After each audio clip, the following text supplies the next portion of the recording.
Ito ay rated SPG, striktong patnubay at gabay ng magulang ang kailangan. Galit na galit nga si Olga dahil palpak na naman ang plano niyang pagpaslang kay Ramon. Lahat ay ligtas maliban sa mga crew ng kasal. Sa ngayon ay kailangan agad na mapaslang nila Olga ang inutusan nila na magtanim ng bomba bago pa ito mahanap ni Ramon. Natatakot si Olga dahil sinabi ni Ramon na gagawin niyang impyerno ang buhay ng taong may pakana sa pagsabog.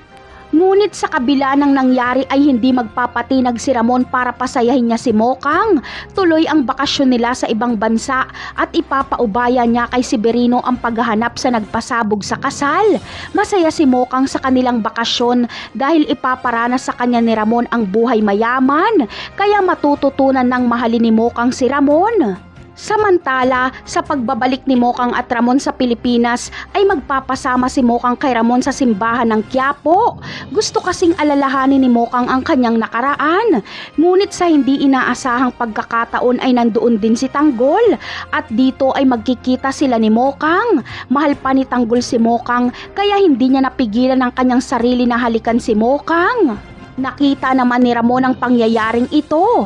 Tinutukan niya ng baril si Tanggol. Ngunit noong makita niya ang mukha ni Tanggol ay nagbago ang pananaw ni Ramon dahil ito ang kanyang anak. Ipapakilala kasi ni Mokang si Tanggol kay Ramon at sasabihin niyang ito ang panganay ni Mang Rigor at Marites.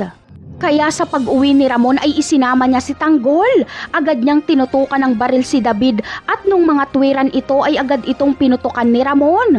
Ngunit dinaplisan lang ito ni Ramon dahil gusto niyang malaman kung ano ang magiging hatol ni Tanggol kay David. Ererespeto ni Ramon kung ano ang desisyon ni Tanggol kung bubuhayin ba si David o hindi.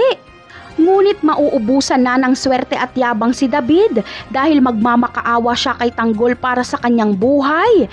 Pero hindi maawa sa kanya si Tanggol dahil sobra-sobra na itong pinagagagawa ni David. Bagamat hihingi ng tawad sa kanya si David ay hindi naman ito sinsero. Kaya si Tanggol mismo ang tatapos kay David. Napakarami pa nating dapat abangan sa mga susunod na episode ng Batang Quiapo. Paalam!